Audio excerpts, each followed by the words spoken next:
Selamat pagi, salam sejahtera untuk kita semua.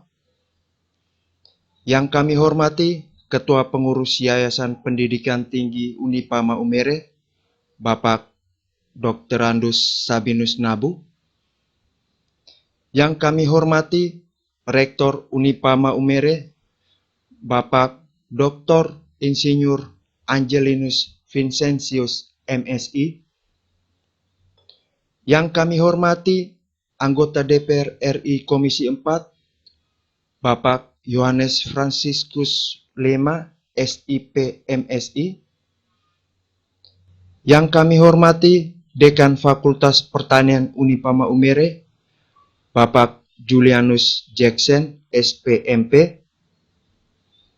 Yang kami hormati, para Ketua Program Studi Agribisnis dan Agroteknologi, serta Bapak Ibu dosen Fakultas Pertanian Unipama Umere, dan yang kami banggakan adik-adik mahasiswa Fakultas Pertanian Unipama Umere yang sempat hadir mengikuti kegiatan ini. Singkatnya, Civitas Akademika Unipama Umere yang kami muliakan. Mari kita awali kegiatan ini dengan menyanyikan lagu Indonesia Raya. Hadirin dimohon berdiri.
Doa. Izinkan saya untuk membawakan doa ini dalam ajaran Katolik. Dalam nama Bapa dan Putra dan Roh Kudus. Ya Allah Bapa yang Maha Baik, kami bersyukur untuk cinta-Mu yang besar dan nyata dalam seluruh perjalanan hidup kami masing-masing. Kami juga bersyukur untuk tanah yang subur dengan segala jenis ciptaannya yang Engkau anugerahkan kepada kami dengan cuma-cuma. Di atas tanah yang subur ini, tempat kami berpijak dan hidup. Kami mohon berkat-Mu bagi kami dan tanah yang Engkau percayakan kepada kami untuk diolah. Semoga berkat kekuatan dan usaha nyata, kami dapat memperoleh hasil yang cukup untuk memenuhi kebutuhan kami setiap hari. Sebagai wujud bukti kami kepada bangsa dan negara dalam bidang pertanian, perikanan, dan lingkungan hidup. Dalam nama-Mu ya Yesus, Sang Pencipta hidup dan kehidupan, kami mempersembahkan kepada-Mu dengan perantaraan Kristus Tuhan kami. Dalam nama Bapa dan Putra dan Roh Kudus. Amin. Hadirin dipersilakan duduk kembali.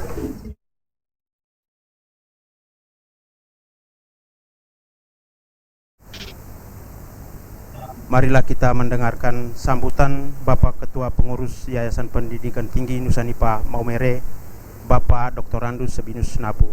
Kepada Bapak, waktu dan kesempatan kami berikan. Selamat pagi Pak Ans. Selamat pagi Pak Sabinus. Semoga keberadaan Pak Hans ini juga akan memberikan motivasi bagi para mahasiswa di kampus ini. Kami sendiri kampus ini sebenarnya sedang memperjuangkan untuk penegrian. Saya harap dengan hadir Pak Hans hari ini kami juga bisa menitipkan seluruh proses untuk penegrian sebenarnya sudah final, sudah dikunjungi, sudah divisitasi oleh kementerian. Tinggal mentoknya itu ada kebijakan Presiden Jokowi untuk moratorium. Tapi kemarin waktu beliau datang ke Maumere telah meresmikan bendungan Napung Gete, Pak Bupati lagi meminta beliau untuk kalau bisa membantu untuk mempercepatkan proses penegrian Universitas Nusa-Nipah ini, dan beliau angguk-angguk. Saya pikir dengan Pak Hans punya kedekatan dengan Pak Jokowi, dengan orang-orang yang ada dalam ring satu Pak Jokowi, mungkin bisa membantu untuk mempercepat proses penegrian ini. Sebagai badan penyelenggara pendidikan tinggi Nusa-Nipah ini, kami mohon bantuan Pak Hans untuk memfasilitasi agar proses penegrian yang sudah dilakukan, divisitasi oleh Departemen Kementerian Ristek Dikti pada waktu yang lalu tahun 2016 itu segera bisa terwujud. Yang kedua, memiliki Fakultas Pertanian dengan 2 program studi, agroteknologi dan agrobisnis. Kalau bisa kami minta melalui Pak Hans mungkin bisa membantu beberapa program atau kegiatan yang dilakukan oleh pemerintah. Kami sangat butuhkan itu sebenarnya sebuah traktor besar yang beroda 4. Di sini memang mahasiswa dilatih dengan traktor tangan, itu tidak terlalu efektif. Kita sendiri ada miliki 4 traktor tangan, tapi tidak bisa bertahan lama. Yang kedua juga mungkin proyek-proyek dari kementerian yang bisa dibantu. Di sini nanti sebentar dekat Fakultas Pertaniannya akan menyampaikan kepada Pak Hans apa saja yang bisa kita harapkan ini. Mahasiswa pertanian ini dari tahun ke tahun makin meningkat. Ini ada suster juga. Yang tadi angkat 2 itu suster. Datang dikhususkan oleh biaranya untuk belajar pertanian. Dan kali lalu beberapa dari mereka tamatannya juga belajar di Israel. Ada program melalui Sahabat Flores yang difasilitasi oleh Pak Boris Lele. Dari UNIPA 12 mahasiswa yang tamat mahasiswa untuk belajar pertanian di Israel. Memang setelah pulang belum bisa melakukan kegiatan secara optimal karena kendala tadi pembiayaan dan saran. Selamat untuk kesediaan Pak Hans untuk memberikan seminar secara virtual dengan mahasiswa di kampus. Sekian dan terima kasih. Baik, terima kasih Bapak Ketua Pengurus Yayasan Pendidikan Tinggi Nusa-Nipah Maumere. Selanjutnya kami mau mendengarkan sepatah 2 kata dari Bapak Ansilema untuk kami. Kepada Bapak waktu dan kesempatan kami berikan.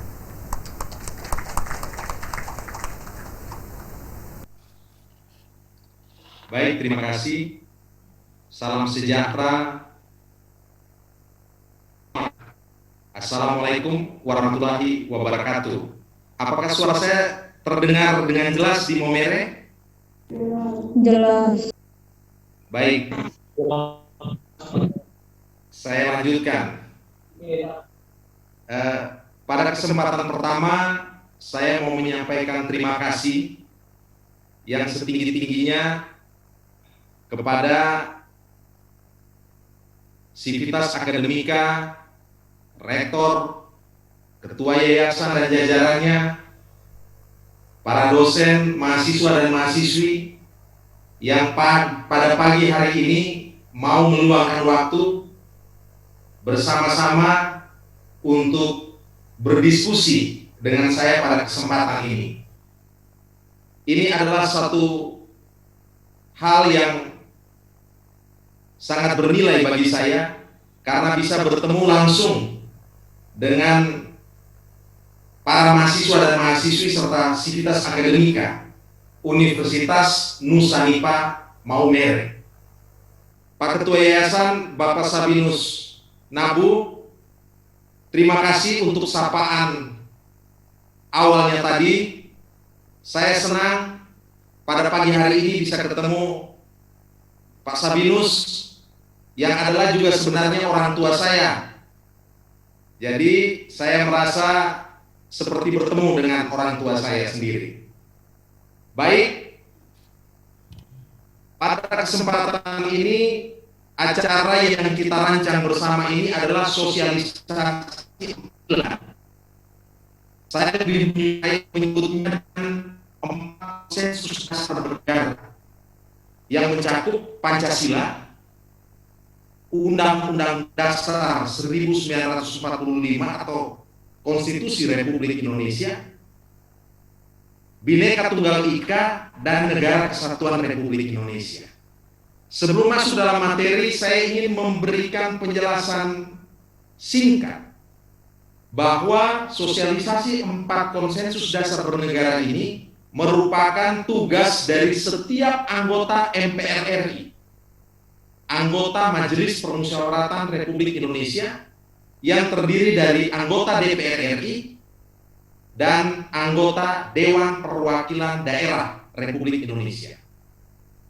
Sosialisasi 4 pilar ini dilakukan secara rutin, kontinu, setiap 2 bulan sekali pada saat anggota DPR dan anggota DPD melakukan reses. Saya juga ingin memperkenalkan diri saya. Mungkin beberapa sudah mengenal saya, latar belakang saya, tetapi ada baiknya mungkin saya juga perlu menjelaskan siapa saya sebelum menjadi anggota DPR RI.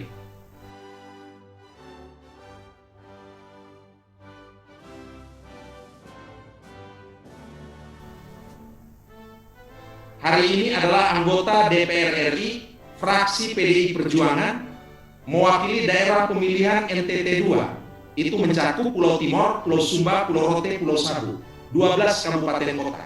Oleh fraksi PDI Perjuangan, saya ditugaskan duduk di Komisi 4 DPR RI. Komisi 4 DPR RI itu adalah komisi yang membidangi masalah pertanian, perkebunan, peternakan. Dengan demikian mitra kerjanya adalah Kementerian Pertanian. Juga membidangi masalah perikanan dan kelautan, mitra kerjanya adalah Kementerian Kelautan dan Perikanan. Juga membidangi masalah lingkungan hidup dan kehutanan, mitra kerjanya adalah Kementerian Lingkungan Hidup dan Kehutanan. Juga bermitra kerja dengan Badan Urusan Logistik yang mengurus tentang bahan-bahan kebutuhan pokok rakyat, serta bermitra kerja dengan satu badan baru yang dibentuk oleh Presiden Joko Widodo, yaitu Badan Restorasi Gambut dan Mangrove. Saya sengaja menyebutkan hal ini karena saya tahu bidang kerja saya ini terkait erat dengan Kabupaten Sika, terkait erat dengan Universitas Nusa-Nipa. Dan dengan demikian, ini adalah langkah awal kita untuk bisa bekerja sama, bersinergi dalam kerja-kerja pemberdayaan dan pembangunan ke depan. Tadi orang tua saya, Pak Sabinus, sudah menyebutkan bahwa ada Fakultas Pertanian. Saya duduk di Komisi 4 dan membidangi masalah pertanian, perkebunan, dan peternakan. Saya tahu persis Kabupaten Sika memiliki perairan laut dengan kekayaan alam laut, ikan yang cukup banyak. Karena itu ke depan juga kita bisa melakukan kerjasama dalam bidang kelautan dan perikanan, ataupun bahkan juga dalam bidang perikanan budidaya. Beberapa waktu lalu sebagai informasi, saya juga sudah merintis kerjasama dan memberikan bantuan secara langsung kepada Sekolah Tinggi Filsafat Katolik Ledelero, Maumere, dan bantuan yang diberikan itu berupa bantuan bioflok. 2 paket. Bioflok itu adalah bantuan perikanan budidaya untuk melakukan budidaya ikan air tawar di STFK Ledelero. Saya kira ke depan ada Fakultas Pertanian Universitas Nusa Nipah, kita bisa melakukan kerjasama dan bersinergi untuk kerja-kerja kemahasiswaan dalam proses mendukung pembangunan di Kabupaten Sika. Saya juga mencatat betul yang dikatakan oleh Pak Sabinus tadi terkait dengan upaya Universitas Nusa Nipah untuk melakukan proses penegrian kampus Nusa Nipah.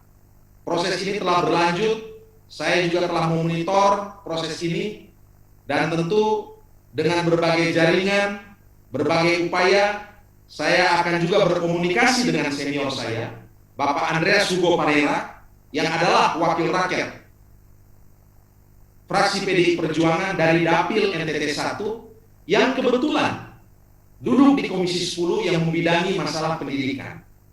Bersama Pak Andreas Hugo Parera dan Pak Herman Heri, fraksi PDI Perjuangan dari NTT, tentu kami akan mendorong proses ini, sehingga kemudian apa yang kita cita-citakan bersama, Universitas Nusa Nipah kelak akan menjadi universitas negeri. Baik Bapak Ibu, saudara-saudari sekalian, adik-adikku, saya ingin menyampaikan bahwa ketika bicara di hadapan adik-adik sekalian, saya seperti pulang ke rumah saya sendiri. Mengapa demikian?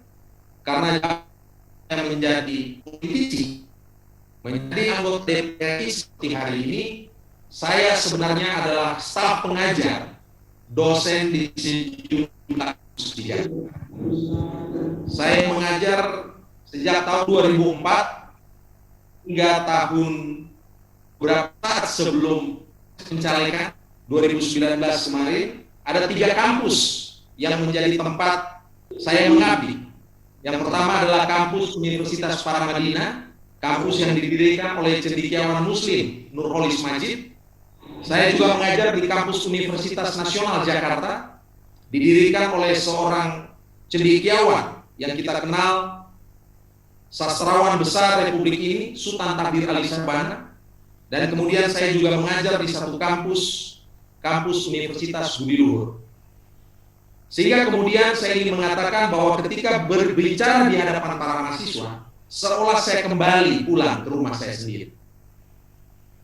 Lantas, mengapa saya memilih kampus sebagai tempat melakukan sosialisasi 4 pilar, sekaligus berinteraksi gagasan dan visi terkait dengan masalah-masalah kebangsaan dan kemasyarakatan? Saya ingin menegaskan bahwa sejak menjadi anggota DPR RI, pertama di Pulau Flores, yang menjadi tempat berdiskusi adalah kampus Universitas Nusa Nipah Maumere. Saya memilih kampus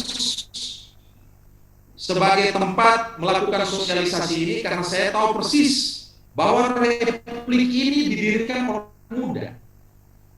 Tidak saja muda, tetapi anak muda yang terdidik, anak muda yang tercerahkan, anak muda terpelajar. Dan ketika kita bicara anak muda terdidik, tercerahkan, dan terpelajar, itu sebenarnya kita menyasar para mahasiswa dan mahasiswi. Adik-adik tentu memahami betul sejarah pendirian Republik ini. Kalau kita buka sejarah, Republik ini sebenarnya didirikan oleh anak-anak muda cerdas. Generasi 1908, generasi Budi Utomo, yang meletakkan dasar-dasar intelektualisme dalam proses kemerdekaan Indonesia sebenarnya menegaskan kepada kita bahwa benih-benih kemerdekaan itu diletakkan oleh anak-anak muda terdidik dan cerdas. Dan hari ini saya berhadapan dengan anak-anak muda terdidik, anak-anak muda terpelajar yang menjadi masa depan Republik ini, masa depan Provinsi NTT, dan masa depan Kabupaten Sika. Generasi 45 yang memerdekakan Indonesia. Dan setelah Indonesia merdeka, kita tahu ada proses transformasi dari rezim Orde Lama menuju rezim Orde Baru, melibatkan serta anak-anak muda angkatan 1966 atau lazim kita kenal dengan angkatan 66 yang meletakkan dasar pembangunan dalam era kepemimpinan Orde Baru. Setelah 30 tahun lebih, kemudian lahir generasi 98, generasi saya dan teman-teman yang lain, yang kemudian melakukan proses reformasi dan transformasi yang membuka era demokratisasi dan kebebasan, sehingga kemudian hari ini ruang-ruang publik diisi oleh gagasan-gagasan demokrasi. Mengapa saya perlu menyebutkan hal ini? Hal ini perlu saya sebutkan. Saya ingatkan kepada adik-adik sekalian sebagai suatu bentuk upaya agar adik-adik sadar bahwa Republik ini hanya bisa maju kalau kita memiliki pemikiran-pemikiran besar, memiliki visi-visi besar untuk melakukan proses transformasi dalam pembangunan ini. Dan peran adik-adik sekalian itu sangat penting dalam pembangunan bangsa. Adik-adik adalah agent of social change, agent of social transformation. Dan proses transformasi itu hanya bisa digerakkan oleh kritisisme, digerakkan oleh kesadaran kritis. Karena itu pesan saya di awal diskusi kita hari ini, jangan pernah sia-siakan waktu Anda selagi Anda berada di dunia kampus untuk terus melakukan proses pembelajaran dan diskursus. Bapak Ibu, para rekan, dosen, dan sekalian, tentu beberapa waktu yang lalu Nusa Tenggara Timur, Pulau Flores, Adonara, Lembata diterpa oleh badai siklon Seroja dan merenggut nyawa banyak saudara-saudari kita dan juga mengakibatkan banyak rumah, lahan pertanian, ternak, banyak korban, tidak saja jiwa tetapi juga harta benda kita. Tentu ini menjadi duka kita bersama, dan dalam konteks ini saya secara pribadi sebagai wakil rakyat dari Nusa Tenggara Timur ingin menyampaikan duka yang mendalam atas bencana alam yang dialami oleh saudara-saudari kita, bencana alam yang baru saja terjadi, dan pandemi COVID-19 mengingatkan kepada kita hari ini sebagai sebuah bangsa kita tengah berjuang secara bersama untuk mengalami derita yang dialami, derita yang membuat kita ini mungkin berduka, baik bencana alam beberapa waktu lalu dan juga bencana pandemi COVID yang sudah berlangsung 1 tahun lebih. Tetapi saya ingin mengatakan bahwa Republik ini pun sebenarnya dibangun di atas penderitaan, penjajahan yang dilakukan oleh bangsa asing kepada kita. Ini sebenarnya merupakan juga penderitaan. Tetapi penderitaan ini harusnya dimaknai dalam konteks membangun optimisme kita. Pandemi COVID, bencana alam yang kita alami beberapa waktu lalu, atau tantangan-tantangan yang kita hadapi pada saat ini, tidak boleh membuat kita menyerah dan putus asa.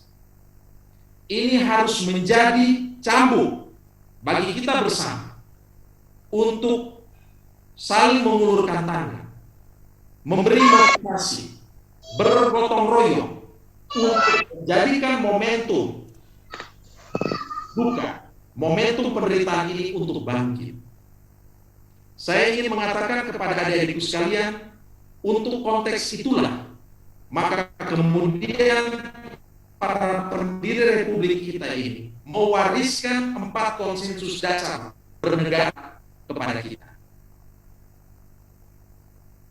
4 konsensus dasar negara kita ini sebenarnya merupakan identitas kita, jati diri kita, yang membedakan kita sebagai sebuah negara, sebuah bangsa, suatu masyarakat dengan negara-negara bangsa lainnya di dunia. Saya akan memulai presentasi saya ini secara cepat saja. Mohon bisa ditampilkan beberapa materi yang sudah saya siapkan. Pancasila dalam tindakan, bangkit dari keterpurukan akibat pandemi COVID-19. Itu judul yang saya pilih untuk melakukan sosialisasi 4 pilar kebangsaan pada hari ini. Next. 4 pilar kebangsaan, 4 konsensus dasar bernegara terdiri dari seperti yang saya sudah katakan tadi, Pancasila, Undang-Undang Dasar 1945 atau Konstitusi Republik Indonesia, NKRI, dan Bhinneka Tunggal Ika. Next. Pancasila kita tahu sebagai dasar dan ideologi negara. Nilai dasar yang mempersatukan, yang menjadi fondasi, yang menjadi pijakan kita dalam menuntun arah, orientasi, dan visi kita dalam bernegara. Pancasila juga adalah pemersatu bangsa, fundamen, filsafat, dan pikiran terdalam yang merupakan pandangan hidup yang digali dari kondisi lokal bangsa dan masyarakat Indonesia. Pancasila adalah nilai dasar yang khas Nusantara, khas Indonesia. Next.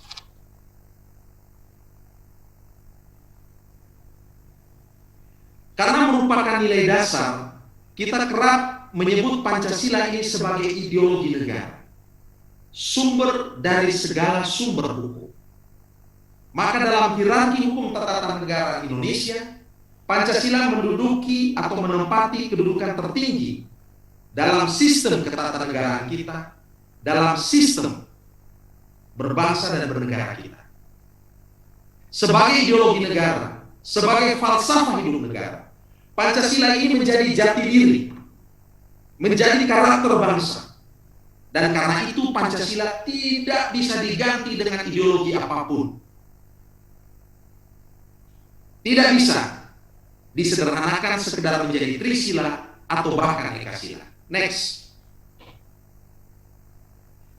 Pendiri Republik ini yang aktif menggali nilai-nilai dasar Pancasila, Presiden Proklamator Republik Indonesia Bung Karno, mengatakan bahwa, anakku, andai kau tahu betapa Pancasila kami bentuk dengan darah dan air mata, semua ini semata-mata agar kalian tidak berkelahi. Saya ingin mengatakan kepada adik-adikku sekalian bahwa Republik Indonesia dari Sabang hingga Merauke, dari Miangas hingga Pulau Rote, terdiri dari berbagai macam etnik, suku bangsa, agama yang sangat multikultural. Mempersatukan perbedaan-perbedaan ini bukanlah pekerjaan yang mudah. Menyatukan perbedaan-perbedaan ini bukan tanpa resiko dan tanpa usaha. Kita tahu kerap kali perbedaan itu bukan malah memperkuat kita, bukan malah merekatkan kita, tetapi justru meretakkan kita. Atas dasar kesadaran itu kemudian Presiden pertama Republik Indonesia Bung Karno mengatakan bahwa untuk merekatkan ke Indonesia kita butuh satu nilai dasar, dan nilai dasar itu adalah Pancasila. Next. John Gardner mengatakan bahwa tidak ada bangsa yang dapat mencapai kebesaran jika bangsa itu tidak percaya kepada sesuatu. John Gardner ingin mengatakan bahwa dalam hidup kita harus memiliki pegangan hidup. Kita harus memiliki pijakan hidup. Pegangan hidup, pijakan hidup, itulah yang menuntun kita dalam melangkah menuju kepada visi, arah, dan orientasi kita. Hendak kemana bangsa dan negara kita ini akan dibawa. Batasan John Garner ini kemudian kita maknai sebagai ideologi negara, sebagai Pancasila, yang dalam konteks Indonesia kita anggap sebagai sebuah nilai bersama yang menyatukan dan mempersatukan Indonesia yang multi etnik, multi agama, dan multikultural. Adik-adikku sekalian, Bapak Ibu semuanya, tentu sebagai orang beragama kita juga memiliki pegangan hidup. Saya sebagai seorang Katolik, sebagai seorang Kristiani, tentu memiliki pegangan hidup. Nilai-nilai Kristiani yang berasal dari Tuhan Yesus Kristus. Alkitab, Perjanjian Lama dan Perjanjian Baru merupakan pegangan hidup, visi dasar saya sebagai seorang individu. Dalam konteks individu, kita masing-masing sebagai umat beragama tentu memiliki pegangan hidup. Demikian pula sebagai sebuah entitas negara dan bangsa, Indonesia memiliki nilai dasar, nilai bersama yang menjadi pegangan hidup, dan itu adalah Pancasila. Next. Oleh karena itu Pancasila oleh para cerdik-cerdik mengatakan merupakan bintang penuntun atau leista yang menuntun kita menuju arah dan orientasi pembangunan. Menjadi landasan moral, haluan kebangsaan yang sudah saya katakan tadi dalam nilai-nilai Pancasila ini, hal-hal yang berbeda itu kemudian disatukan. Bung Karno mengatakan bahwa bukan Bung Karno yang menciptakan Pancasila. Bung Karno hanyalah sosok yang menggali nilai-nilai Pancasila dari bumi Nusantara, dari tradisi-tradisi, dari kekasan, dari keunikan Indonesia. Dan dari proses penggalian Bung Karno ini ditemukan 5 butir mutiara yang indah itu. Next.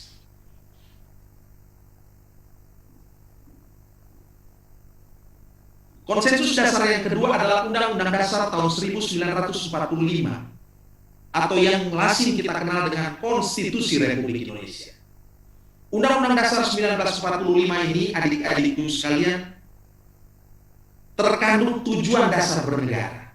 Tentu kita tahu ada sejumlah tujuan dasar bernegara: melindungi segenap bangsa dan seluruh tumpah darah Indonesia, memajukan kesejahteraan umum, mencerdaskan kehidupan bangsa.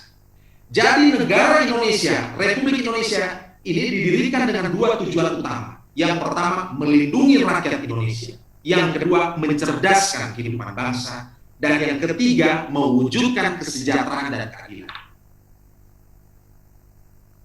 Bencana alam yang kita alami beberapa waktu lalu di NTT ini mengharuskan negara turun tangan untuk memberikan perlindungan, menyelamatkan individu-individu warga negara. Setelah menyelamatkan, bangsa dan negara ini harus menghadirkan keadilan dan kesejahteraan bagi rakyatnya. Dan yang ketiga, terkait dengan tujuan bernegara kita adalah mewujudkan, mencerdaskan kehidupan bangsa. Dan hari ini apa yang kita lakukan adalah bagian dari tujuan bernegara kita, yaitu kecerdasan dan hidup berbangsa dan bernegara. Kemerdekaan itu, kata Bung Karno, adalah semacam jembatan emas. Tidak berarti setelah Indonesia memproklamirkan kemerdekaannya pada tahun 45, semuanya serba berubah total. Tidak. Kemerdekaan itu merupakan kristalisasi keringat, kristalisasi perjuangan, kristalisasi usaha dan kerja keras. Tidak ada kesuksesan yang dicapai lewat jalan instan. Karena itu Bung Karno mengatakan kemerdekaan itu semacam jembatan emas. yang mengubah Indonesia dari era penindasan menuju Indonesia yang lebih makmur dan sejahtera. Tetapi untuk mencapai itu butuh kerja keras, butuh kerja cerdas. Maka kemerdekaan kerap kali saya maknai sebagai freedom from, bebas dari. Bebas dari apa? Bebas dari kolonialisme, bebas dari kemiskinan, bebas dari kebodohan, bebas dari keterbelakangan, bebas dari ketidakadilan, bebas dari ketimpangan. Itu makna pertama dari kemerdekaan, freedom from. Lalu untuk apa kita bebas? Freedom for, bebas untuk mewujudkan, menggapai kesejahteraan, bebas untuk mencapai kemakmuran, bebas untuk menghadirkan keadilan, kesetaraan, dan kecerdasan. Dan hari ini kita berada dalam era kemerdekaan itu. Namun hari-hari ini tantangan mewujudkan kesejahteraan, kemakmuran, keadilan, kesetaraan, dan kecerdasan itu masih merupakan tantangan besar buat bangsa kita. Angka kemiskinan bangsa kita masih ada di angka sekitar 9%. Angka kemiskinan Nusa Tenggara Timur masih ada di atas angka 20%. Karena itu ini masih merupakan tantangan kita yang harus kita pecahkan bersama. Next.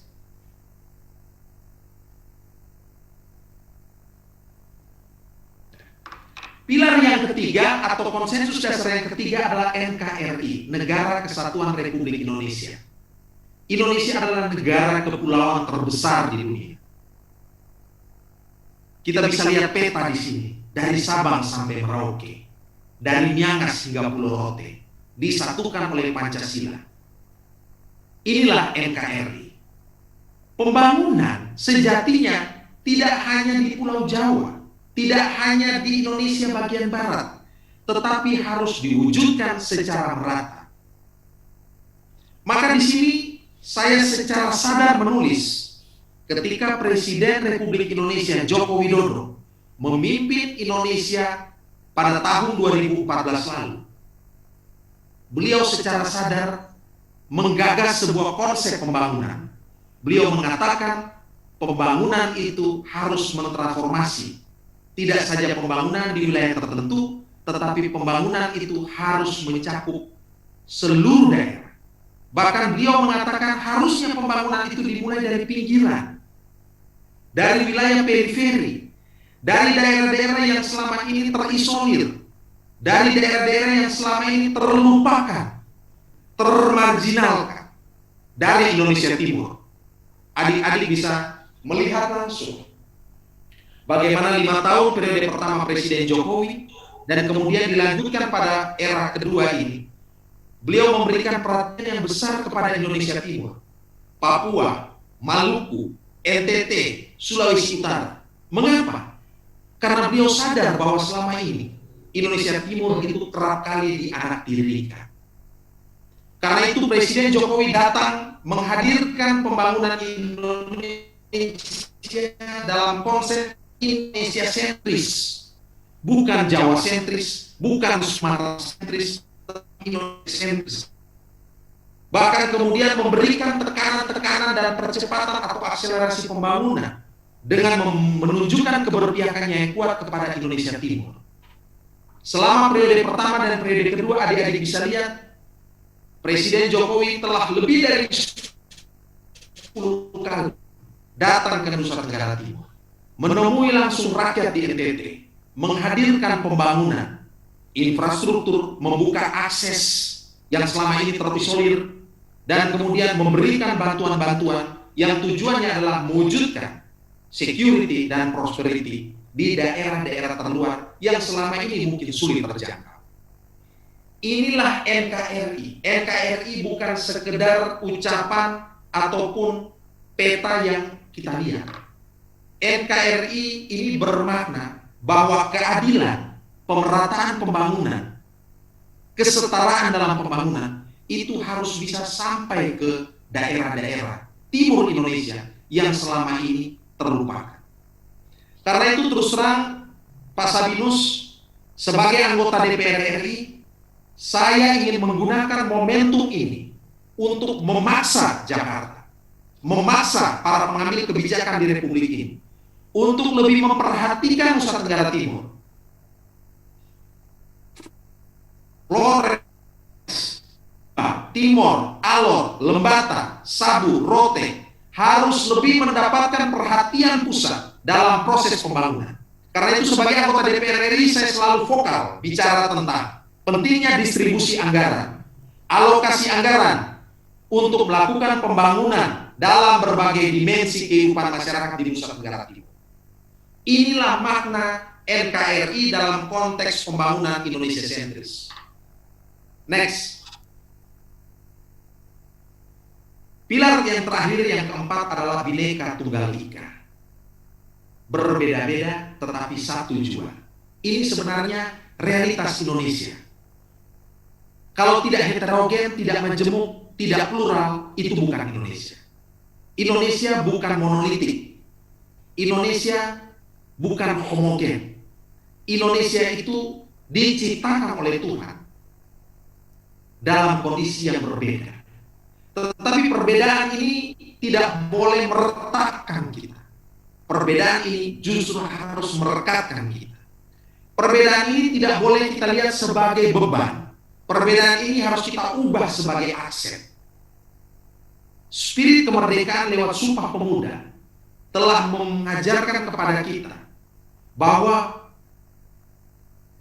kebinekaan itu adalah dasar dari persatuan dan kesatuan Indonesia.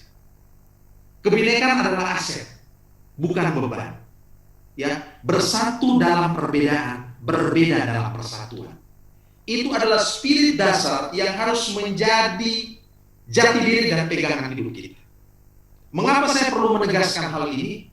Karena hari-hari ini, dalam era demokratisasi, dalam era kebebasan berpendapat, dalam era di mana ruang publik itu siapa saja boleh berbicara, ada segelintir elemen-elemen di bangsa ini yang ingin memecah belah bangsa Indonesia atas dasar perbedaan etnik, agama, bahasa, dan perbedaan status sosial.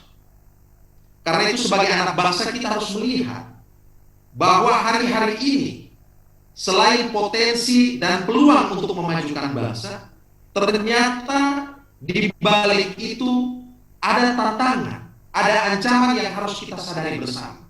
Disintegrasi, perpecahan bangsa, karena kondisi Indonesia yang majemuk dan plural.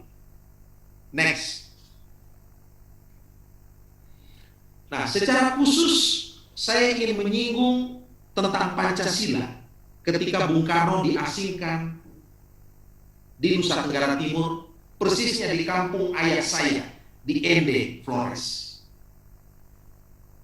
Saya ingin mengatakan dalam sejarah pembuangan atau pengasingan Bung Karno, paling lama itu Bung Karno diasingkan di kota Ende. 4 tahun Bung Karno diasingkan di Ende. Tahun 1934 sampai 1938. Di tempat lain, di Bengkulu, di Bangka, Bung Karno hanya diasingkan kurang dari 2 tahun. Namun di Ende sangat lama Bung Karno. Sebelum diasingkan ke Ende, Bung Karno itu dipenjara, kalau kita buka buku sejarah, dipenjara di Bandung, di penjara Sukamiskin. Penjajah Belanda ketika itu mengasingkan Bung Karno ke Ende, berpikir bahwa dengan diasingkan Bung Karno ke Ende, spirit perjuangan Bung Karno akan mati seiring dengan pengasingan Bung Karno yang jauh dari teman-teman seperjuangannya. Ternyata di kota Ende Bung Karno bertemu dengan haji-haji muslim keturunan Arab. Bung Karno bertemu dengan para rohaniwan Katolik. Bung Karno berinteraksi dengan masyarakat pribumi di sana. Dan ketika di Ende, Bung Karno lebih banyak melakukan perenungan, melakukan kontemplasi, berdiskusi dengan pastor-pastor Katolik asal Eropa. Dan di sana Bung Karno mendapatkan spirit kemerdekaan. Jadi tujuan penjajah Belanda untuk mematikan spirit kemerdekaan Bung Karno Tetapi ternyata bumi Flores, tanah Ende, itu memberikan spirit baru, kelahiran baru bagi Bung Karno untuk melakukan permenungan, melakukan kontemplasi. Dan di Ende itu Bung Karno mengatakan dia mendapatkan inspirasi ya berupa nilai-nilai Pancasila itu. Saya perlu mengingatkan hal ini kepada adik-adikku sekalian, supaya adik-adik sadar bahwa NTT, Pulau Flores, itu memberikan kontribusi besar bagi sejarah pendirian Republik. Karena itu sebagai orang NTT kita tidak boleh minder. Kita juga harus memiliki kepercayaan diri bahwa kontribusi kita buat pendirian Republik ini tidak kecil. Karena itu kita juga harus terlibat aktif dalam proses pembangunan bangsa ini. Next. Nah, ini adalah kondisi kita hari ini. Ancaman nyata yang sudah saya sebutkan tadi. Radikalisme, intoleransi. Survei LSI pada tahun 2018 menyebutkan bahwa dalam 13 tahun terakhir, persentase masyarakat yang pro Pancasila seperti kita-kita ini terus mengalami proses penurunan. Pada tahun 2005, masyarakat Indonesia yang pro kepada Pancasila, NKRI, kebinekaan, itu ada di angka 85,2%. 5 tahun kemudian, pada tahun 2010 turun menjadi 81%. Tahun 2018 kemarin turun menjadi 75%. Penelitian yang sama dilakukan oleh Setara Institut. Penelitian ini mengambil respondennya itu adalah para mahasiswa-mahasiswi, para dosen di 10 perguruan tinggi negeri di Indonesia. Perguruan tinggi terkemuka. Mengapa dipilih perguruan tinggi negeri? Karena dianggap bahwa perguruan tinggi negeri ini adalah rahim tempat melahirkan calon-calon pemimpin bangsa. UI, ITB, UGM, Brawijaya, dan sebagainya. Penelitian dilakukan dan kemudian menghasilkan kondisi yang sangat mengkhawatirkan bahwa paham radikalisme dan intoleransi itu sangat menguat di 10 perguruan tinggi negeri terkemuka di Indonesia. Survei ketiga oleh Pusat Pengkajian Islam dan Masyarakat Universitas Islam Negeri Syarif Hidayatullah Jakarta menunjukkan 51,1% responden mahasiswa yang beragama Islam memiliki pemikiran intoleran. 34,3% responden yang sama juga memiliki opini intoleran kelompok lain. Nah, inilah ancaman kita, bahaya kita. Sehingga kemudian kampus ini harus disemai dengan gagasan-gagasan toleransi, gagasan-gagasan tentang Pancasila.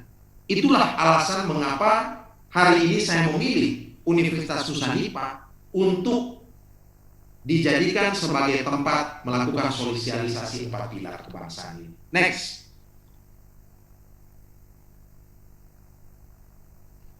Nah, adik-adik lihat foto orang ini. Adik-adik tahu persis lewat media cetak dan elektronik, lewat media sosial. Ini ancaman nyata buat bangsa kita. Mungkin adik-adik hidup di Pulau Flores, di Maumere, di Sika, di NTT tidak terlalu merasakan kondisi ini.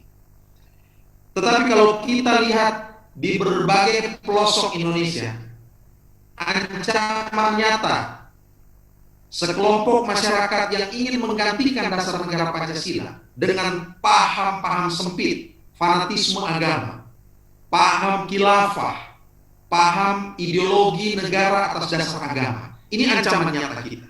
Karena itu adik-adikku sekalian, tolong mulai dari lingkup keluarga, pergaulan kita, di masyarakat, di kampus, tolong terus bumikan nilai-nilai Pancasila. Tolong terus tularkan semangat kebinekaan. Tolong terus amalkan hidup bertoleransi, baik dalam etnik maupun agama.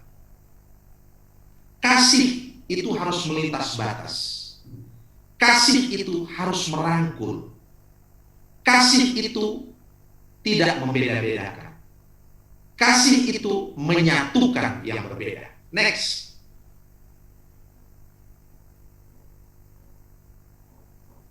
Nah, ini paham-paham yang mendominasi media sosial kita hari ini.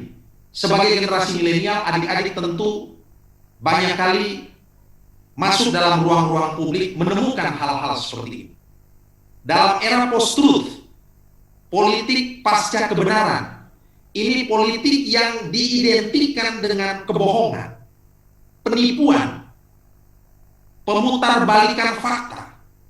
Namun ironisnya, dalam era post-truth ini, kebohongan itu seolah menjadi kebenaran. Nah, karena itu adik-adikku sekalian, dalam bermedia sosial dibutuhkan kritisisme. Adik-adik tidak boleh cepat percaya kepada suatu hal yang kebenarannya belum valid dan belum akurat. Berita bohong atau hoax yang kerap kali sumbernya tidak jelas,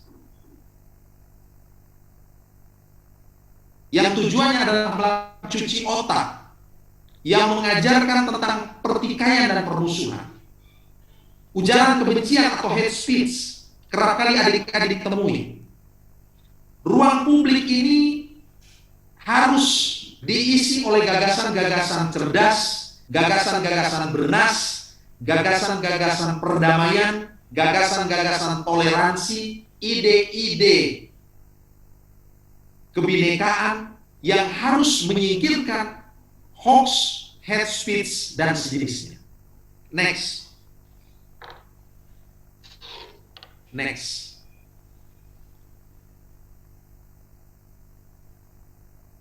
Nah, ini kembali lagi saya cepat-cepat saja. Ada pidato Bung Karno 1 Juni 45, adik-adik tentu sudah memahami inti dari pidato Bung Karno itu. Inti sarinya itu adalah gotong royong. Saya ingin katakan gotong royong. Bung Karno katakan, jikalau saya peras yang 5 menjadi 3 dan 3 menjadi 1, maka dapat saya katakan bahwa Indonesia yang tulen, Indonesia yang otentik itu sebenarnya jati dirinya adalah gotong royong. Adik-adik, membangun Indonesia ini tidak bisa tidak harus dengan bergotong royong. Istilah kerennya itu adalah bersinergi, kerjasama. Dalam konteks pandemi COVID, dalam konteks Adonara, Lembata yang terkena bencana baru-baru ini, tidak bisa tidak kalau tanpa gotong royong. NTT, Adonara, Lembata hanya bisa bangkit kalau kita bergotong royong.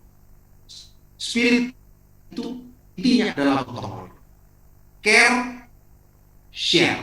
Care, bahasa Inggris, peduli. Share, bahasa Inggris, berbagi. Kampus, anak-anak muda harus memiliki spirit kepedulian kepada sesama yang menderita. Harus memiliki spirit untuk berbagi. Harus memiliki spirit bergotong royong. Ini ada saudara-saudara kita yang tidak jauh dari Momere, dari Sika yang menderita. Apa yang sudah adik-adik lakukan? Ini hal yang nyata. Berbagi kepada saudara-saudara kita yang menderita.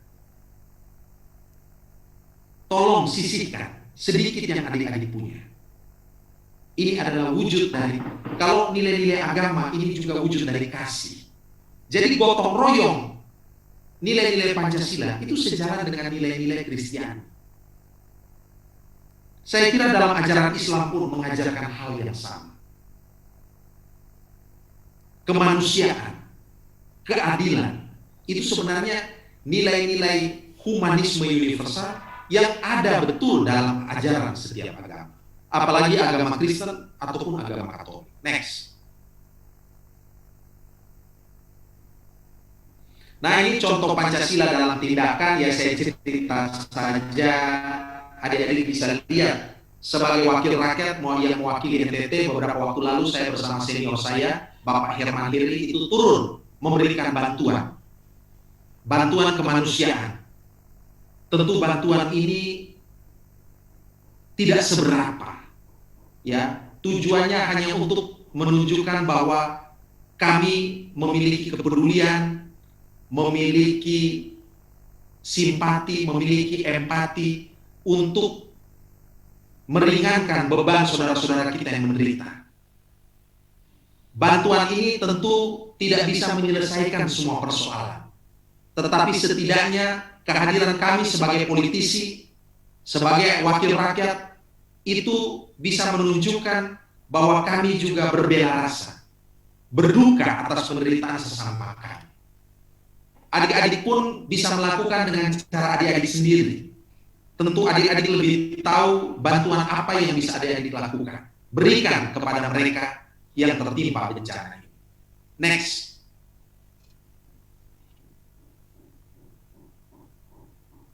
Next. Ya, ini angka kemiskinan Indonesia yang saya sebutkan tadi adik-adik.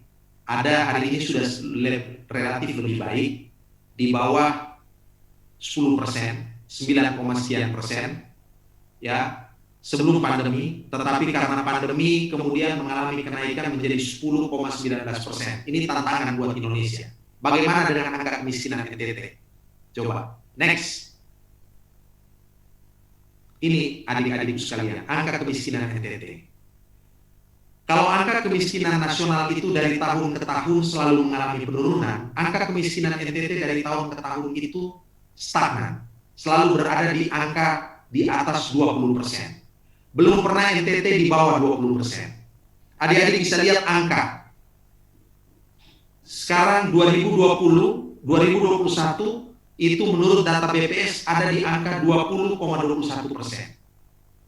Dengan terjadinya bencana ini, pandemi COVID, dugaan saya angka kemiskinan di NTT akan semakin bertambah. Kemiskinan itu berarti sebagian masyarakat kita belum merdeka. Ya, mungkin merdeka dari penjajahan fisik sudah, tetapi merdeka menuju keadilan dan kesejahteraan serta kemakmuran, menuju kecerdasan, tentu ini kita belum merdeka. Ini adalah tantangan kita adik-adik. Sebagai wakil rakyat saya ingin menunjukkan bahwa NTT seperti ini. Sebagai wakil rakyat, saya kerap kali menyatakan bahwa saya adalah juru bicara, penyambung aspirasi rakyat NTT di Senayan, Jakarta. Maka sebagai wakil rakyat, tugas dan tanggung jawab saya adalah membantu NTT untuk bisa dari tahun ke tahun angka kemiskinan itu menurun. Saya ingin katakan kepada adik-adik sekalian, kalau bantuan-bantuan sosial seperti yang kita berikan kepada masyarakat miskin atau mereka yang mengalami bencana alam, itu kita sebutkan sebagai bantuan sosial. Bantuan yang sifatnya karitatif, yang diberikan untuk membantu mereka yang sifatnya situasional. Tetapi yang ingin kita berikan kepada masyarakat, sehingga masyarakat itu bisa keluar dari garis kemiskinan, itu bukan bantuan sosial dalam pengertian pendekatan karitatif, tetapi yang harus kita hadirkan adalah keadilan sosial. Sila kelima Pancasila itu adik-adik tahu bukan bantuan sosial bagi seluruh rakyat Indonesia, tetapi keadilan sosial bagi seluruh rakyat Indonesia. Apa bedanya antara bantuan sosial dan keadilan sosial?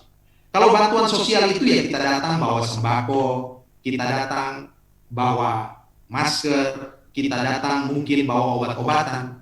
Tetapi kalau keadilan sosial itu dilakukan oleh kami, para politisi, para pengambil kebijakan. Kami telah dipilih oleh rakyat dan kemudian berdasarkan kewenangan dan otoritas, kami harus bisa menggunakan kewenangan ini. Sebagai anggota DPR, kami memiliki fungsi anggaran.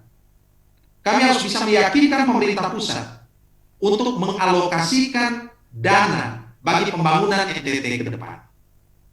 Misalnya, mengalokasikan dana untuk pembangunan pertanian, untuk pembangunan di sektor perikanan dan kelautan, untuk pembangunan infrastruktur untuk membawa isolasi di NTT. Atau untuk berjuang sehingga kemudian alokasi anggaran menjadi semakin besar, sehingga kemudian ada pembangunan bendungan dan waduk di Flores, di Sika, itu adalah keadilan sosial. Mempengaruhi proses pengambilan kebijakan, sehingga kemudian setelah bencana di NTT ini, pembangunan pasca bencana itu harus dilakukan oleh berbagai kementerian dalam berbagai dimensi kehidupan. Itu adalah keadilan sosial. Jadi tugas politisi itu bukan datang bawa bantuan sosial, tetapi menggunakan otoritas, menggunakan kewenangannya, mempengaruhi proses pengambilan kebijakan, supaya kebijakan penganggaran berpihak kepada pembangunan Nusa Tenggara Timur, pembangunan Flores, pembangunan Kabupaten Sika. Konkret, kita tahu Sika punya potensi pertanian dan kelautan. Maka sebagai wakil rakyat, kami harus berjuang sehingga APBN itu bisa kemudian mengalir ke Pemkab Sika. Sehingga kemudian pemerintah Kabupaten Sika bisa menggunakan anggaran yang berasal dari pusat untuk membangun sektor kelautan dan perikanan, juga sektor pertanian, perkebunan, dan peternakan. Kalau mengandalkan APBD Kabupaten Sika yang kurang dari 2 triliun, tentu mengalami keterbatasan. Membangun NTT dengan menggunakan APBD NTT yang hanya sekitar 5, sekian triliun, tentu juga mengalami keterbatasan. Karena itu sebagai wakil rakyat, kami ini memiliki tugas dan tanggung jawab untuk bisa berjuang di Senayan, meyakinkan para pengambil kebijakan supaya uang dari Jakarta itu banyak masuk ke NTT, ke pemerintah kabupaten kota, ke pemerintah provinsi. Dan uang itu dipakai untuk menggerakkan kerja-kerja pembangunan, dipakai untuk agenda pemberdayaan rakyat, dipakai untuk agenda pelayanan publik. Siapa yang melakukan pembangunan itu? Tugas melakukan pembangunan itu adalah pemerintah pusat dan pemerintah daerah. Kenapa pemerintah daerah?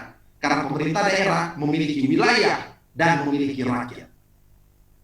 Karena itu sebagai anggota DPR RI, kami harus bergotong royong, bekerja sama, bersinergi dengan para kepala daerah, dengan bupati di seluruh NTT, dengan bupati Kabupaten Sika. Apa yang menjadi RPJMD-nya Bupati Sika harus kami perjuangkan di level nasional. Sehingga kemudian agenda pembangunan untuk Sika itu mendapatkan sumbangsih dan kontribusi dari nasional. Itulah hakikat kemerdekaan.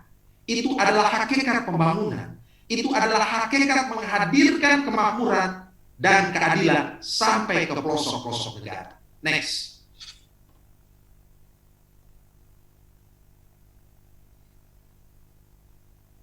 Pancasila dalam tindakan, ya negara itu harus hadir. Ini adalah beberapa contoh. Dayakan kekuatan dalam negeri, mengedepankan prinsip keadilan, saya kira sudah banyak yang saya sebutkan. Next. Nanti berikut-berikutnya adik-adik bisa lihat saja bahan-bahan presentasi, tetapi Pak Sabinus, para dosen dan adik-adikku sekalian, saya ingin menyampaikan begini di akhir dari presentasi saya yang agak panjang ini. Saya ingin menyampaikan begini. Ketika saya menjadi anggota DPR RI, saya sudah merubah sebutan NTT yang kerap kali diplesetkan secara negatif oleh banyak orang dengan menyebut NTT itu adalah nasib tidak tentu, nanti Tuhan tolong. Sudah saya ubah menjadi NTT itu adalah nelayan, tani, ternak. N adalah nelayan, T adalah tani atau pertanian, T yang kedua adalah ternak atau peternakan. Mengatakan itu adalah nelayan, tani, ternak. Saya ingin katakan bahwa masa depan ada di 3 sektor ini. Memang NTT memiliki potensi pariwisata yang luar biasa, keindahan alam budaya, destinasi wisata yang indah. Tetapi pariwisata hanya bisa ditopang oleh 3 sektor ini. Sektor pertanian, sektor peternakan, dan sektor perikanan kelautan. Inilah identitas NTT. Kalau kita buka angka kemiskinan NTT, siapa sih yang paling miskin di NTT? Yang miskin di NTT itu umumnya masyarakat yang tinggal di wilayah pedesaan. Dan masyarakat yang tinggal di pedesaan umumnya mereka berprofesi sebagai petani, sebagai peternak, dan di pesisir mereka adalah nelayan-nelayan tradisional. Karena itu kalau bicara tentang menghadirkan Pancasila, dan Pancasila itu berarti kesejahteraan dan keadilan, dan Pancasila itu berarti pengurangan angka kemiskinan, membangun NTT berarti membangun sektor pertanian, sektor kelautan dan perikanan, dan sektor peternakan. Dan itu sangat sika, sangat maumere. Kenapa? Maumere memiliki lahan perkebunan, memiliki potensi kelapa, kopra, coklat. Maumere memiliki potensi perikanan dan kelautan, tuna, cakalang, tongkol. Maumere juga memiliki peternakan, babi, dan yang lain-lain. Karena itu Pancasila kita bicara sebagai sebuah nilai. Namun dalam tindakan pembangunan, Pancasila ini harus betul-betul bisa diejawantakan, diimplementasikan dalam bentuk kerja keras, kerja cerdas untuk mensejahterakan dan mewujudkan keadilan. Nah, ini adik-adik lihat beberapa kutipan saya. Ansi-Lema desak 3 menteri alokasikan anggaran untuk bangun NTT pasca bencana. Itu tujuan politisi, adik-adik. Itu kerja politisi.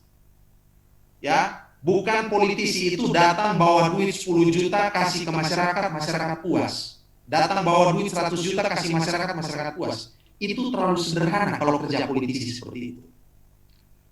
Politisi kerjanya itu adalah mendesak proses pengambilan kebijakan supaya alokasikan anggaran untuk bangun daerah. Nah, anggaran yang dibawa ke NTT ratusan miliar, puluhan miliar, itulah kerja untuk menghadirkan keadilan sosial. Saya kira untuk sementara ini yang bisa saya sampaikan sudah cukup panjang. Lebih dan kurangnya saya mohon maaf, selebihnya kita lanjutkan dalam diskusi kita.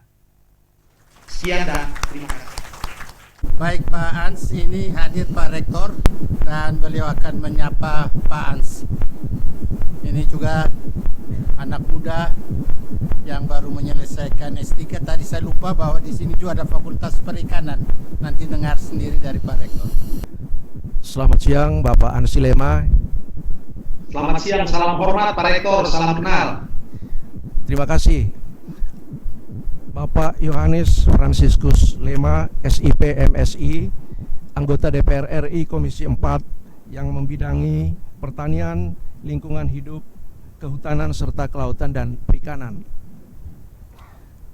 Pertama-tama saya mau menyampaikan rasa bangga atas kesempatan Bapak Ansi-Lema bisa beraudiensi dengan kampus Nusanipah meskipun melalui virtual. Saya ingin menyampaikan Bapak adalah tokoh idola di Maumere. Terima kasih Pak. Dalam diskusi-diskusi dengan mahasiswa, mereka menyampaikan kekaguman. Baru kemarin saya terjun ke diskusi dalam peran saya sebagai anggota penyatu PMKRI cabang Maumere. Saya alumni cabang Bogor karena S1 S2 dari IPB Bogor. Mereka rindu ingin bertemu seorang Pak Ansi-Lema. Saya bilang, adek, kerinduan yang wajar. Tapi Pak Ansi-Lema itu terpilih dari daerah pemilihan Timor. Nah, dia bilang, tidak peduli. Kami memantau bagaimana perjuangan Pak Ansi-Lema memberikan pembelaan-pembelaan, misalnya masalah flu babi, masalah refocusing dana di DPRD, di DPR, dan berbagai perjuangan-perjuangan Pak Ansi yang menimbulkan kekaguman. Pak Ansi, minta maaf, saya tidak berlebihan. Pak Ansi adalah idola. Bagaimana Pak mempunyai kecerdasan yang excellent, keberanian, integritas yang luar biasa untuk membela NTT. Lebih membanggakan lagi, Pak ini orang Flores. Jadi yang pertama yang mau saya sampaikan, kapan Pak datang ke Nusa Nipa? Mari. Saya ingin membuktikan kepada mahasiswa saya lebih dari 5.000 orang, Bapak bisa datang untuk beraudiensi dengan mereka. Mereka ingin melihat langsung. Di era digital sekarang ini, semua karya Bapak terpantau, diikuti bukan hanya oleh dosen, oleh mahasiswa, dan menjadi bahan diskusi-diskusi. Yang berikut, Bapak bertugas di Komisi 4 yang membidangi pertanian dalam arti luas, termasuk peternakan, kehutanan, kelautan, perikanan. Ini sangat sesuai dengan visi kampus Nusa Nipa yang ingin menjadi perguruan tinggi unggul dalam pengembangan kawasan, satu kawasan regional Flores yang tidak terpisahkan. Dan prime mover di sana adalah pertanian dalam arti luas, tempat Bapak Ansi mengabdi di Senayan. Kami juga melihat bagaimana Bapak turut serta di dalam perjuangan untuk merealisasikan bendungan Napun Gede. Sehingga untuk pertama kali Presiden Jokowi datang ke Flores, khususnya di Kabupaten Sika, yang menimbulkan euforia yang luar biasa sampai hampir tersandung masalah karena kerumunan. Dari aspek bendungan Napun Gede, Bapak kami dari kampus ini ingin menindaklanjuti dalam studi-studi lanjut, kajian-kajian bagaimana dampak dan manfaat yang bisa diperoleh masyarakat dan berbagai antisipasi untuk menghindari hambatan-hambatan agar bendungan Napun Gede ini bisa memberikan manfaat yang maksimal dalam hal perairan, pertanian darat, kehutanan, ke laut, perikanan, dan semua aspek pemenuhan untuk kesejahteraan masyarakat. Dan yang terakhir, Pak Ansi, tokoh muda yang cerdas, yang tampan berwibawa. Saya hanya memohon Pak Ansi agar pada momen yang luar biasa Bapak duduk di Senayan, jadikanlah kampus ini menjadi perguruan tinggi negeri. Pada momen ketika Bapak menjadi anggota DPR RI dari fraksi PDIP, momentum langkah yang sangat tepat dan strategis. Orang bijak mengatakan seringkali kesempatan tidak datang dua kali. Karena itu kami sekali lagi sangat mengharapkan dan menitipkan semua aspirasi ini melalui Bapak Ansi Lema. Berbagai potensi yang telah disampaikan atau yang telah dikaji oleh masyarakat mengenai keunggulan-keunggulan NTT khususnya di kawasan regional kepulauan Flores ini perlu dikembangkan, apalagi nelayan, tani dan ternak itu adalah sumber dari segala resources yang ada di kawasan ini. Tanpa nelayan, tani dan ternak tidak akan terjadi semua pencapaian lain. Dan untuk terjemahan yang baru nelayan, tani dan ternak ini saya akan viralkan kepada 5.500 mahasiswa saya. Saya akan viralkan bagaimana seorang Bapak Ansi Lema menerjemahkan NTT dengan nelayan, tani dan ternak. Mari kita bergotong royong menolong NTT dalam satu kesatuan. Salam satu hati. Baik, terima kasih Bapak Rektor, luar biasa yang sudah disampaikan. Berkaitan dengan acara kita ini, maka saya membuka sesi diskusi. Saya minta waktu Pak Ansi Lema, mungkin ada 3 orang penanya yang mewakili dari para peserta, yaitu dari pertama nanti para mahasiswa di ruangan ini, dengan di beberapa kelas, di 4 kelas nanti mengajukan pertanyaan, dan selanjutnya nanti terakhir mewakili juga dari Bapak Ibu dosen. Baik, kesempatan pertama mungkin di ruangan ini untuk 2 orang dulu. Ya, silakan ambil mic. Perkenalkan nama, kemudian langsung dengan sasar pertanyaan. Oke, baik. Yang saya hormati Bapak Ketua Yayasan. Oh, langsung. Jadi pertanyaan saya berkaitan dengan 4 pilar, di mana salah satu isinya mewujudkan keadilan sosial bagi seluruh rakyat Indonesia. Berdasarkan hal itu, sebenarnya kehidupan para petani harus lebih sejahtera, karena pertanian adalah sektor krusial bagi kelangsungan hidup suatu negara, terlebih di saat pandemi COVID-19. Akan tetapi, sebagian besar petani di Indonesia dikategorikan sebagai petani gurem. Itu karena para petani hanya mengandalkan pada hasil usaha taninya. Jadi bisa dibilang pendapatannya kurang. Ya, saya sebagai petani merasa tidak adil, karena penghasilan saya dari usaha taninya saya, itu pun pada musimnya. Bagaimana tanggapan Bapak sebagai anggota DPR RI mengenai masalah ini? Sekian, terima kasih. Saya Intan dari Fakultas Pertanian Program Studi Agribisnis semester 6. Baik, terima kasih. Langsung penanya yang kedua. Ruang kelas E11 atau E12, 13, 14 bisa langsung mengajukan pertanyaan. Silakan. Baik, selamat siang untuk kita semua. Saya cukup nervous. Ya, silakan langsung. Saya langsung ke pertanyaannya. Dalam hal ini terkait Pancasila bangkit dari keterpurukan COVID-19.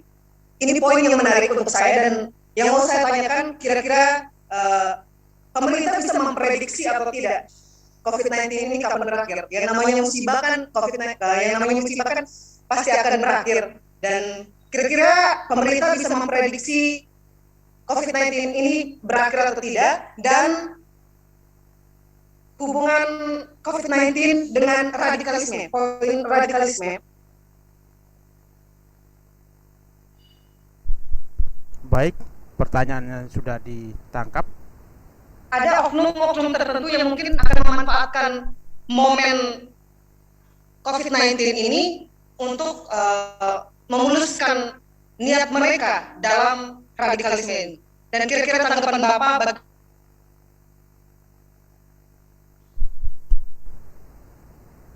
Baik, sudah. Pertanyaannya sudah ditangkap dari Ercilia. Satu lagi. Baik, selamat siang untuk kita semua.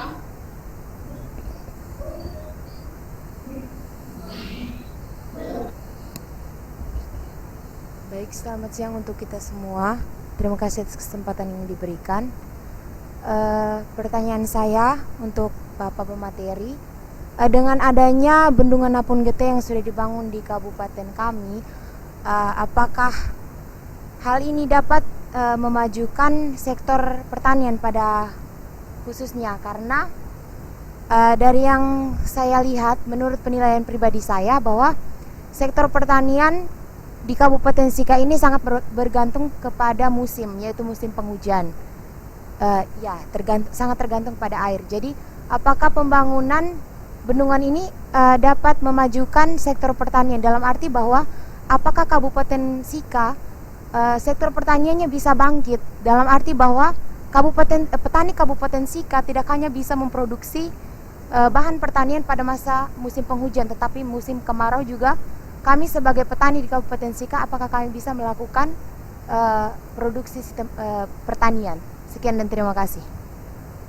saya akan bertanya juga tentang distribusi atau rantai pemasaran. Pada saat ini, distribusi atau rantai pemasaran untuk produk pertanian terlalu panjang, sehingga menyebabkan harga produk pertanian yang diterima oleh petani sangat rendah. Kami dari program studi agribisnis bisa menanyakan apakah Bapak bisa membantu kami untuk memperpendek rantai pemasaran tersebut dalam bangunnya tanah tercinta ini. Dan juga kami sekarang sudah memiliki bendungan Apung Gede yang merupakan kebanggaan masyarakat petani di wilayah timur Kabupaten Sika. Apakah kami juga kedepannya dapat memiliki pasar agribisnis yang merupakan dambaan kami semua? Terima kasih. Saya Ian Radi dari program studi agribisnis semester 2. Baik, kita cukup untuk 4 penanya. Nah, nanti setelah dijawab baru dilanjutkan lagi. Ada 4 pertanyaan. Yang pertama berkaitan dengan makna keadilan sosial ini, hubungannya dengan membangun sektor pertanian. Kemudian dari Lia, dengan masa pandemi COVID-19 ini ada juga masalah radikalisme. Kemudian yang ketiga itu berkait dengan bendungan Apung Gede. Dengan kehadiran bendungan Apung Gede ini, apakah bisa prediksi bahwa petani Sika ini bisa sejahtera? Kemudian yang terakhir dari Nureus itu berkaitan dengan rantai pasar yang begitu panjang sehingga persoalan terhadap harga jual. Ini minta tanggapan dari Bapak Anselema. Silakan Bapak. Baik, terima kasih Bapak Moderator. Yang pertama saya mau bilang saya senang dengar adik-adik mahasiswa tadi ngomong kas maumere. Logatnya, keberaniannya, semangatnya, itu mahasiswa bener toh, top. Nggak ada teman saya orang Maumere yang lemes-lemes, semuanya semangat. Itu orang Maumere itu semangat, berani. Itu anak. Dan itu terus terang tadi mulai dari pertanyaan pertama dari Lia tadi, wah ini bener orang Maumere, top. Yang kedua soal pertanyaan yang disampaikan. Pertanyaan yang disampaikan semuanya sangat mendasar dan berkaitan satu sama lain. Dari Intan mempersoalkan bahwa mengapa sektor pertanian ini menjadi sektor yang mungkin belum bisa menjanjikan kehidupan yang sejahtera. Itu tampak dari kehidupan para petaninya. Ironis, Indonesia menyebut negara agraris, tetapi kondisi kehidupan pertaniannya itu memprihatinkan. Persis di situ alasan saya kemudian ditugaskan, bahkan secara sadar duduk di Komisi 4. Bung Karno itu mengatakan bicara pertanian itu bicara hidup dan mati sebuah bangsa. Bicara pertanian itu bicara tentang masa depan sebuah negara. Bahkan orang-orang yang belajar tentang teori diplomasi, yang belajar tentang politik internasional, mengatakan agriculture itu adalah weapon.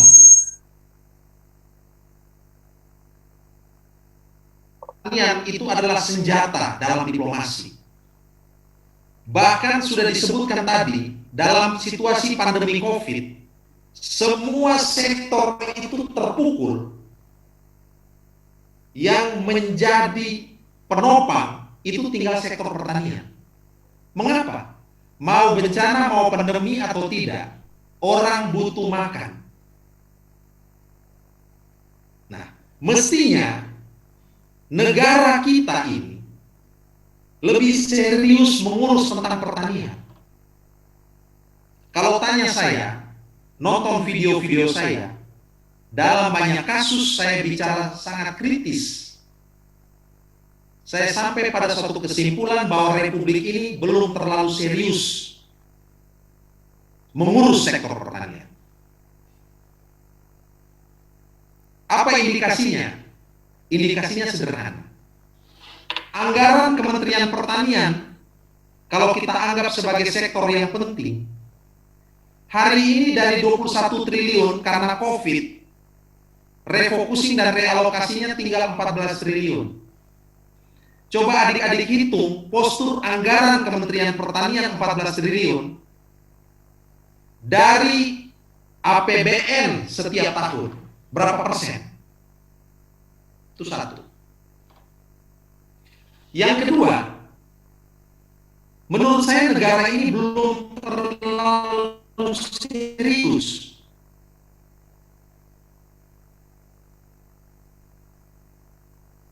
yang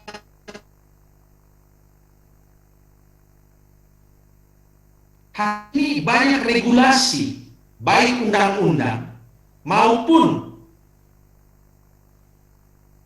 keputusan menteri ataupun peraturan menteri yang membolehkan liberalisasi di sektor pertanian yang dalam jangka menengah dan jangka panjang itu melemahkan pertanian kita dan bahkan mematikan petani kita.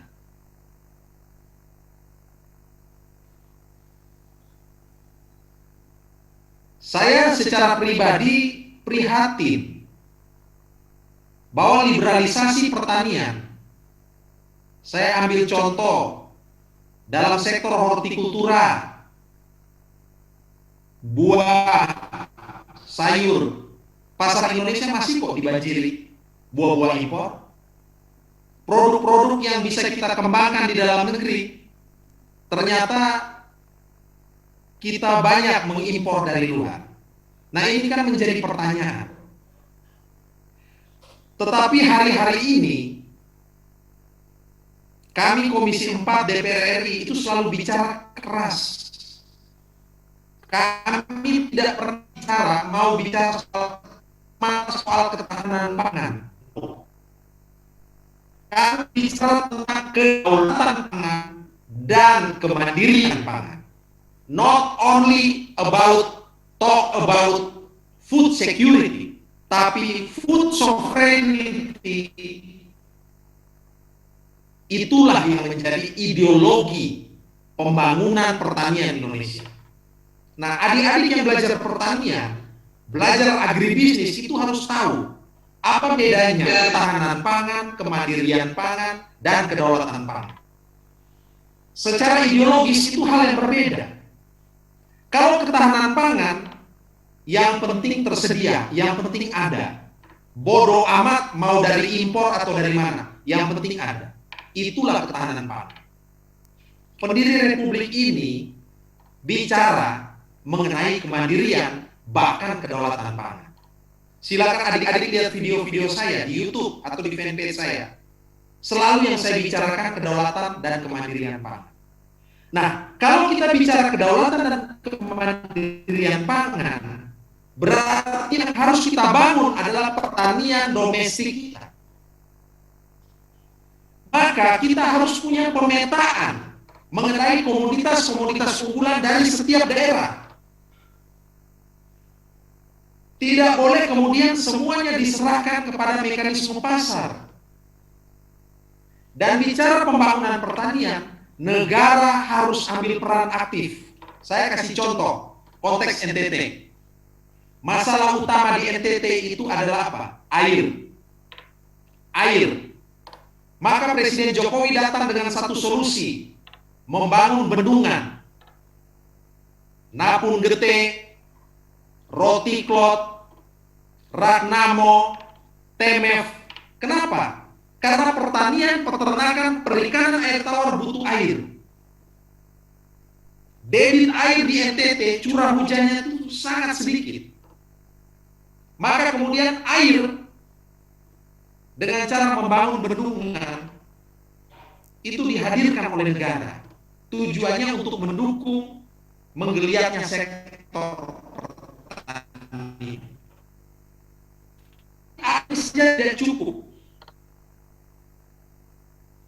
Kalau bicara Flores ini tanahnya jauh lebih subur dari dapil saya di Timor. Timor itu kering, tanahnya berbatu-batu. Maka untuk membuka lahan dari Timor, orang nggak bisa pakai cangkul, nggak bisa pakai linggis, nggak bisa pakai tenaga manual, tidak bisa pakai traktor roda 2, traktor roda 4 juga nggak bisa. Maka yang bisa itu adalah pakai apa? Alat berat, eskavator. Disitulah fungsi alat mesin pertanian. Yang punya siapa? Rakyat tidak punya alat mesin pertanian, yang punya negara. Negara harus memberikan subsidi alat mesin pertanian. Setelah itu apa? Kasih bibit, kasih pupuk, kasih pendampingan, kasih pemberdayaan, kasih pengetahuan. Baru petani bisa berdaya. Akses permodalan. Kalau tidak, omong kosong. Orang selalu bilang begini, beberapa waktu lalu ketika saya baru jadi anggota DPR, beberapa teman DPR bilang begini, Pak Ansi, di NTT itu banyak lahan tidur ya. Di NTT banyak lahan tidur karena menurut mereka bilang karena banyak manusia tidur di NTT. Mereka mau bilang orang NTT itu malas sehingga banyak lahan tidur. Saya katakan tidak sepenuhnya benar. Kenapa banyak lahan tidur di NTT? Ya karena negaranya tidur. Coba kalau negara turunkan eskavator yang banyak buat NTT, hadirkan air buat masyarakat NTT, kasih alat mesin pertanian buat masyarakat NTT, buat pendampingan buat masyarakat NTT. Saya yakin masyarakat di NTT itu akan semakin berdaya. Saya kasih contoh di Kabupaten Kupang di Timor itu tanahnya berbatu. Bahkan sampai orang bilang bukan tanah yang berbatu, tanahnya itu berbatu, batu bertanah, kering kerontang, air susah. Nah, kalau rakyat disuruh buka lahan pakai linggis, nggak bisa. Harus ada alat mesin pertanian, dan itu yang punya negara. Nah, itulah fungsinya saya sebagai anggota DPR RI untuk cerewet, ribut di Senayan, supaya pemerintah pusat mengalokasikan anggaran untuk menghadirkan alat mesin pertanian di NTT. Itu caranya. Jadi anggota DPR nggak bisa datang duduk diam dengar duit, nggak bisa. Harus cerewet, pukul meja.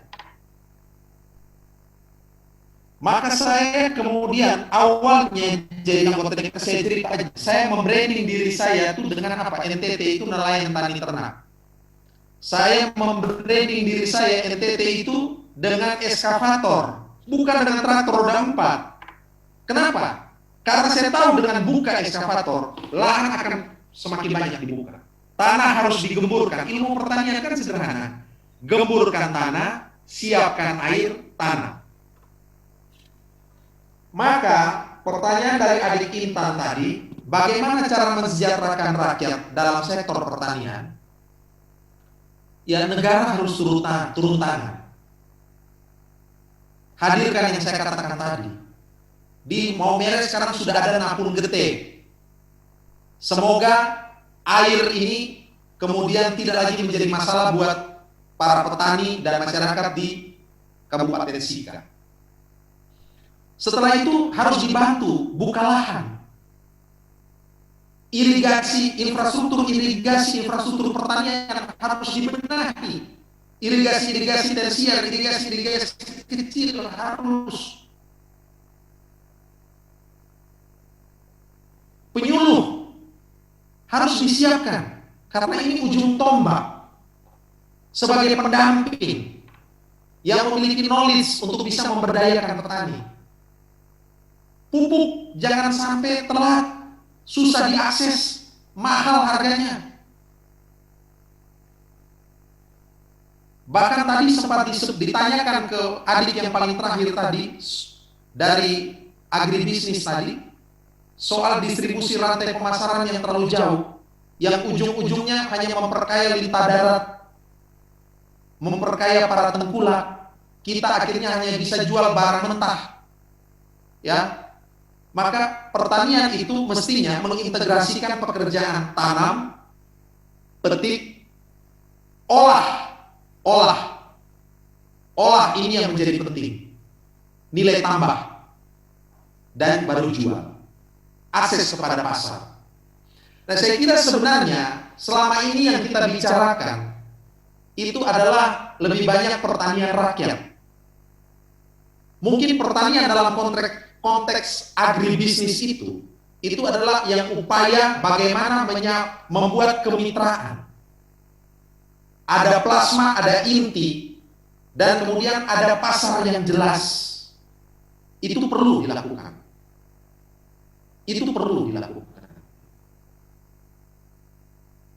Setelah ini, saya dan Pak Herman akan ketemu dengan Bu Fisika, Pak Ropido.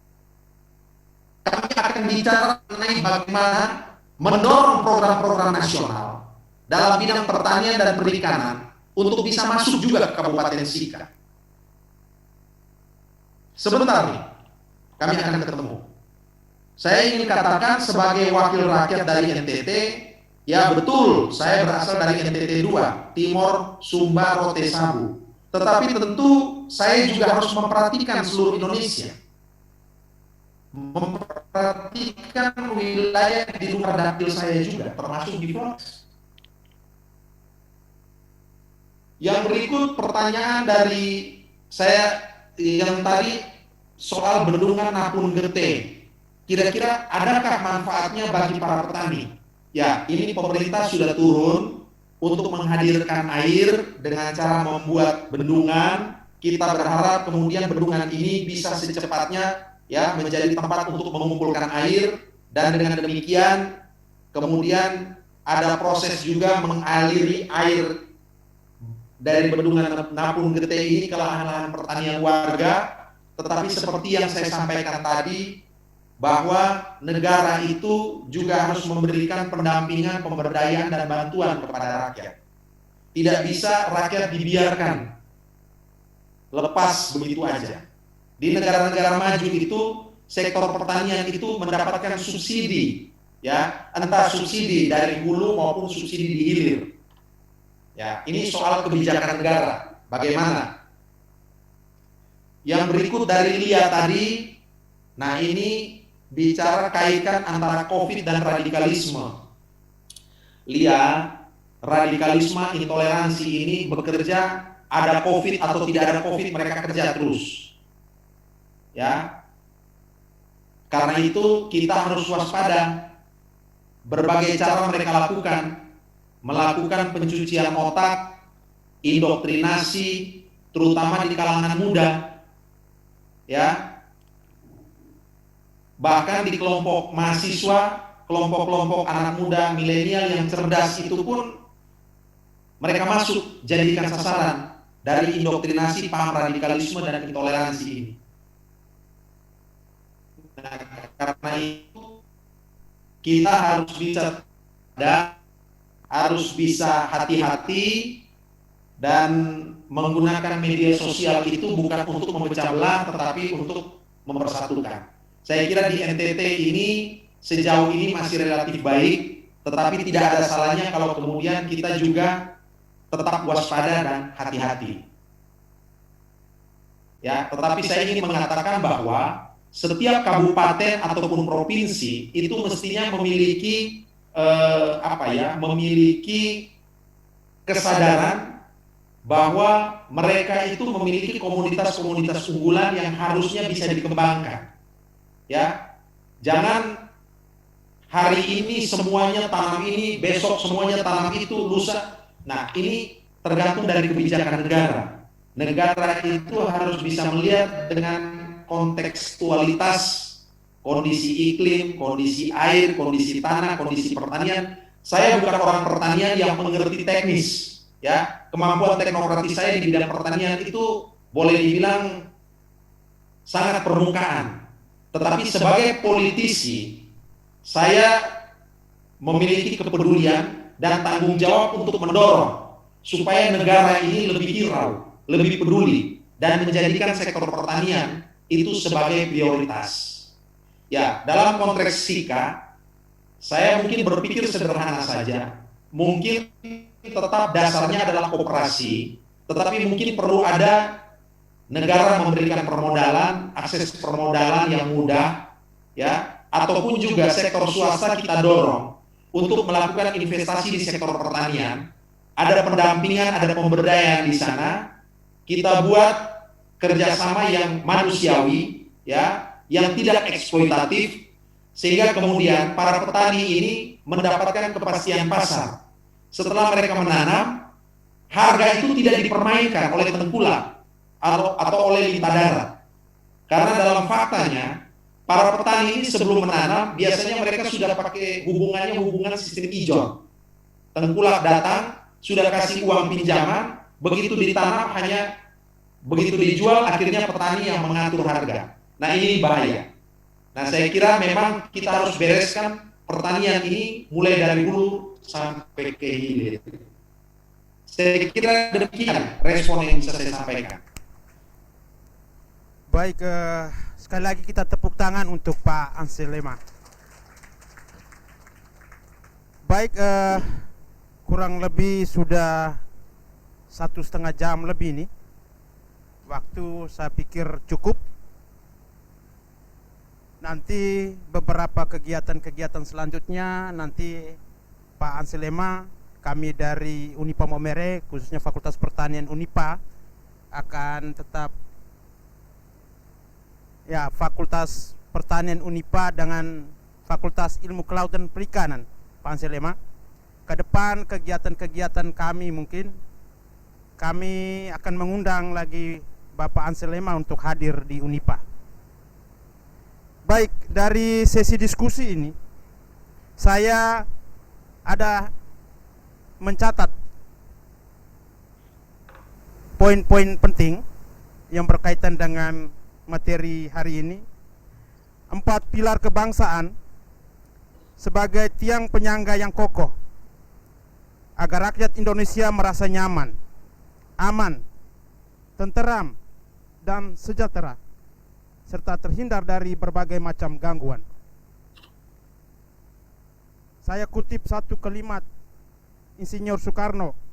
Dia mengatakan, negeri ini, Republik Indonesia, bukan milik kelompok manapun atau kelompok etis manapun atau dengan adat dan tradisi manapun, tetapi milik kita semua dari Sabang sampai Merauke.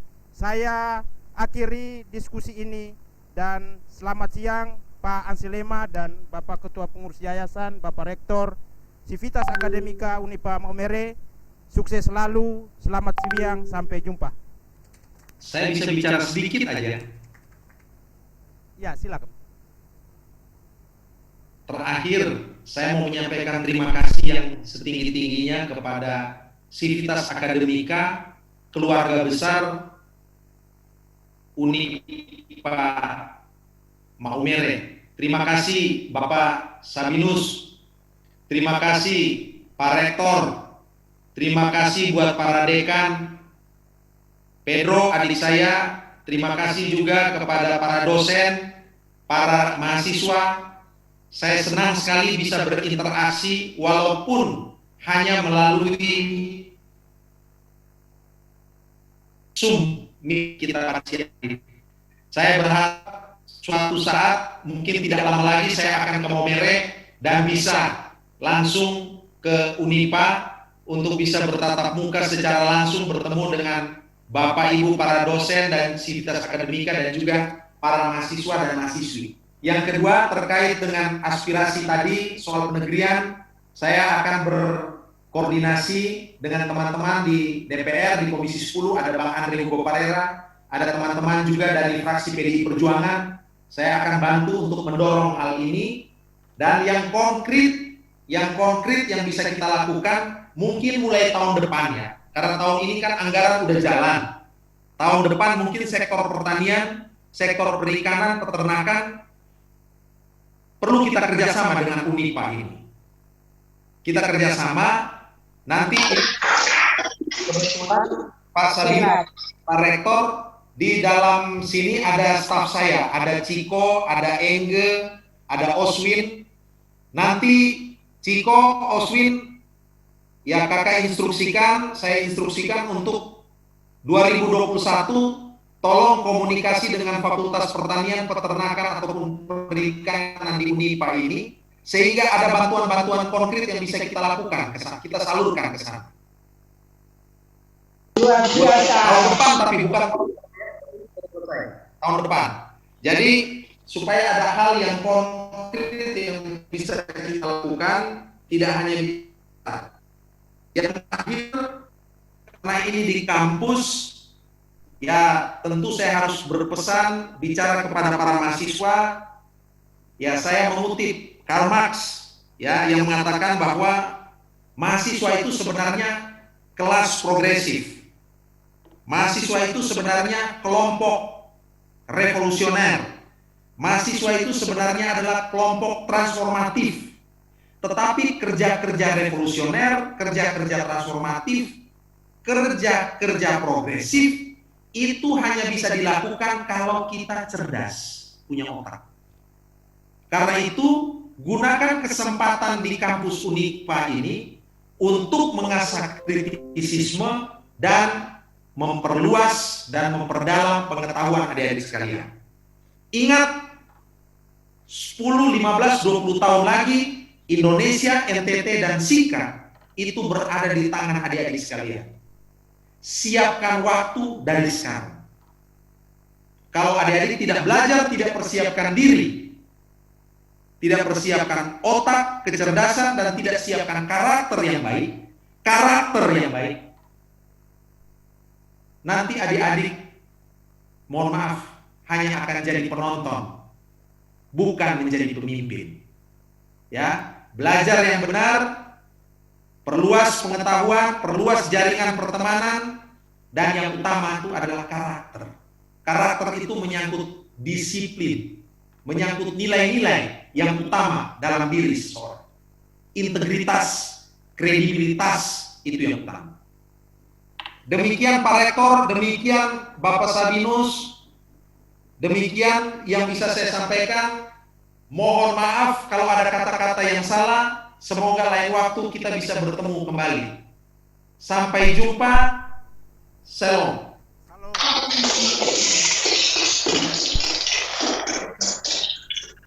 Saya langsung pamit ya. Terima kasih semuanya.